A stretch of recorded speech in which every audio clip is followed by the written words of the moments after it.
আসসালামু আলাইকুম ওয়া রাহমাতুল্লাহি ওয়া বারাকাতুহু। দর্শক, সালাতের দ্বিতীয় পর্বে আমরা উপস্থিত হয়েছি।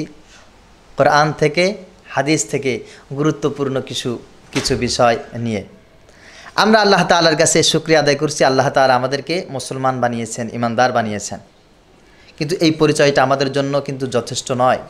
অবশ্যই এই পরিচয় নিয়ে আল্লাহ তাআলার কাছে দাঁড়ানো যাবে বটে, কিন্তু এই পরিচয় নিয়ে নাজাত পাওয়া যাবে না। নাজাত পাওয়ার জন্য কিছু আমল দরকার, কিছু ইবাদত দরকার, যেই ইবাদতের রূহ হচ্ছে সালাত। আল্লাহ তাআলা বলছেন সূরা বাকারার ৮৩ নম্বর আয়াত, ওয়াইদ আখাযনা মিসাকা বনি ইসরাঈল, নিশ্চয় আমি বনি ইসরাইলদের থেকে এই প্রতিশ্রুতি গ্রহণ করেছিলাম, তাদেরকে এই ওয়াদা দিয়েছিলাম যে লা তা'বুদু ইল্লাল্লাহ, তোমরা আল্লাহ ছাড়া আর কারোর ইবাদত করবে না, একমাত্র কেবলমাত্র শুধুমাত্র আল্লাহ তাআলারই দাসত্ব করবে, গোলামি করবে, ইবাদত করবে। ওয়াবিল ওয়ালিদাইনি ইহসানা, আর মনে রাখবে পিতামাতার সাথে সুন্দর ব্যবহার করতে ভুলবে না। কখনোই কোনো অবস্থাতে তাদের সাথে রুক্ষ ভাষায় ব্যবহার করবে না, তাদের সাথে সদাচরণ করবে, তাদের খেদমত করবে, সেবা করবে। তাদের সেবার মাধ্যমে আল্লাহ তাআলার নৈকট্য হাসিল করা যাবে।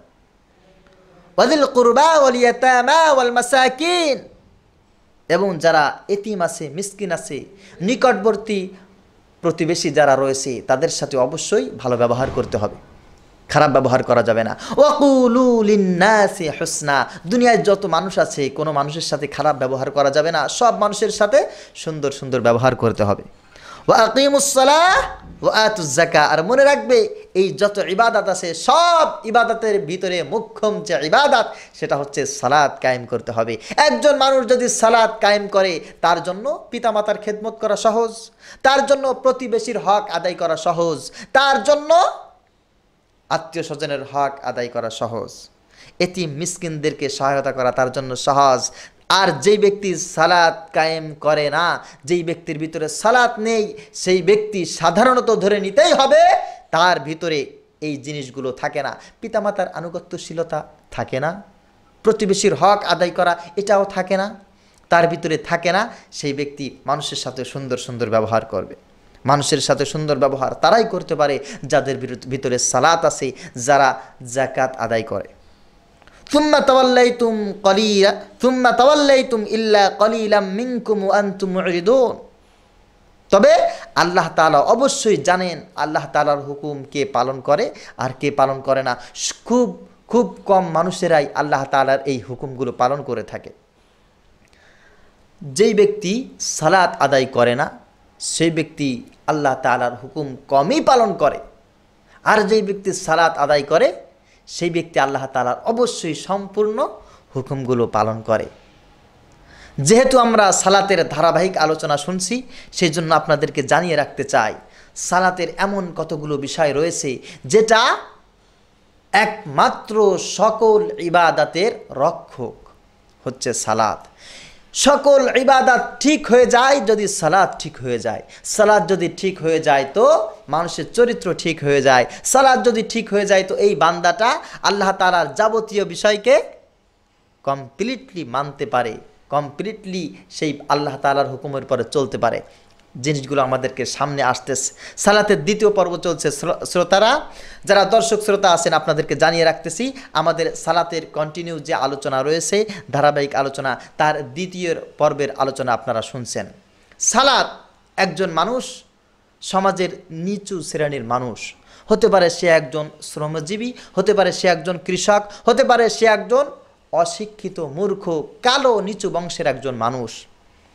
সে মানুষটি ঈমান এনেছে আল্লাহর পরে, সেই মানুষটিও সর্বপ্রথম যেই কাজটি করবে সেটা হতে হবে সালাত।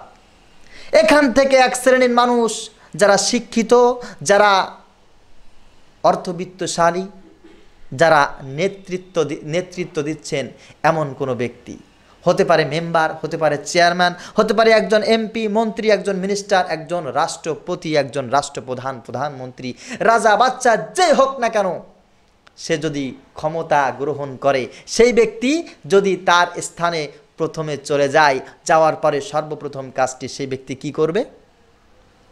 সে কি রাষ্ট্রের মানুষকে আগে অভ্যর্থনা দিয়ে দাওয়াত করে খাওয়াবে? না, আল্লাহ তাআলা বলছেন যে মুসলমান, যে ইমানদার সর্বপ্রথম ক্ষমতা পেল, রাষ্ট্রের দায়িত্ব পেল, যারা ক্ষমতায় আসীন হলেন, তাদের সর্বপ্রথম যেই কাজ সেটা হচ্ছে সূরা হজ্জের 41 নম্বরে আল্লাহ রাব্বুল আলামিন বলছেন, আল্লাযীনা ইম্মাক্কান্নাহুম ফিল আরদি আকামুস সালাহ, যারা জমিনে ক্ষমতা পাবে, যারা মানুষের উপরে কর্তৃত্বের দায়িত্ব যারা প্রাপ্ত হবে, তাদের সর্বপ্রথম হচ্ছে সালাতকে কায়েম করা। আমার গ্রামের ভিতরে, আমার ইউনিয়নের ভিতরে, আমার থানায়, আমার জেলায় যদি আমি সালাত প্রতিষ্ঠা করতে পারি, খোদার কসম বিশ্বাস করেন আমি আর কোনোদিন রাত জেগে মানুষকে পাহারা দিয়ে, আমার কখনো মানুষকে পাহারা দিয়ে অন্যায় প্রতিরোধ করার প্রয়োজন হবে না।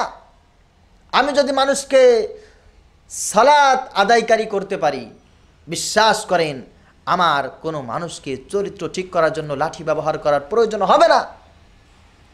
এই জন্য ক্ষমতায় যারা বসবে তাদের সর্বপ্রথম কাজ হচ্ছে সালাতকে প্রতিষ্ঠা করা। যদি একজন মানুষ তার পরিবারের সালাত আদায় প্রতিষ্ঠা করতে পারে, সালাতকে প্রতিষ্ঠা করতে পারে, তার পরিবারের ভিতরে আল্লাহ তাআলার রহমত আল্লাহ তাআলা নাজিল করে দেবেন।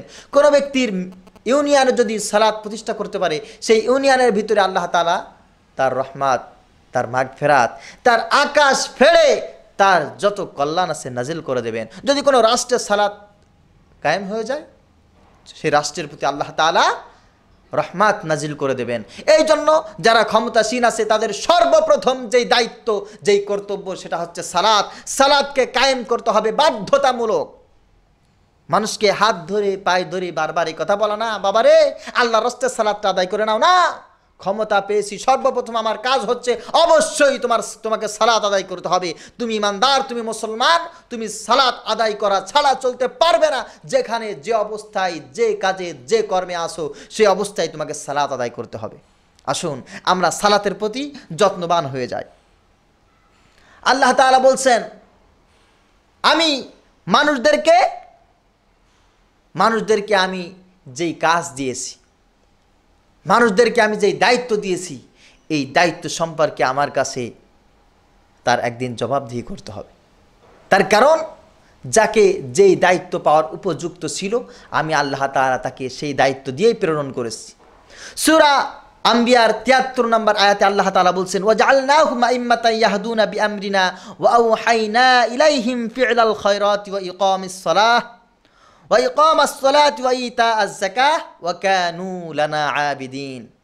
আল্লাহ তাআলা কত সুন্দর করে বলছেন, আমি তাদেরকে মানুষের নেতা বানিয়েছি, আমি মানুষের উপরে কর্তৃত্ব দিয়েছি এই কারণে যে এই মানুষটি মানুষকে ভালো বানাবে, ভালো উপদেশ দেবে, তাকে সৎ পথ দেখাবে, তাকে কল্যাণের রাস্তা দেখিয়ে দেবে, তাকে চরিত্র সুন্দর করার পথ তাকে অনুসরণ করিয়ে দেবে। তাহলে এই জিনিসটা যদি মানুষের করতে হয়, তাহলে মানুষটা কি করবে? সর্বপ্রথম তাকে আদেশ করবে যে তুমি সালাত আদায় করো। তার কারণ তোমার চরিত্র সুন্দর হতে পারবে না যদি তুমি সালাত আদায় না করো, তোমার কর্ম সুন্দর হবে না যদি তুমি সালাত আদায় না করো।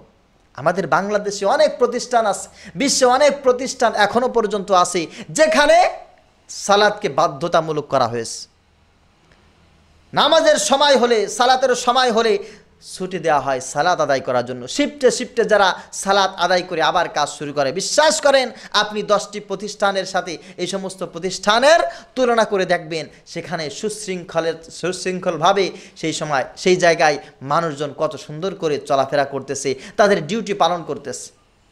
এই জন্য আসুন আমরা যার যে অবস্থানে আছি, আমরা যেখানেই থাকি না কেন, আমরা সকলকে সালাত আদায়ের জন্য অবশ্যই উদ্বুদ্ধ করি। ক্ষমতা থাকলে পরে বাধ্যতার মধ্য দিয়ে আমরা তাদেরকে সালাত আদায় করা শিখাই। আল্লাহ তাআলা আমাদেরকে তৌফিক দান করুন, আমিন। ওয়া মা আলাইনা ইল্লাল বালাগ। আসসালামু আলাইকুম ওয়া রাহমাতুল্লাহি ওয়া বারাকাতুহু।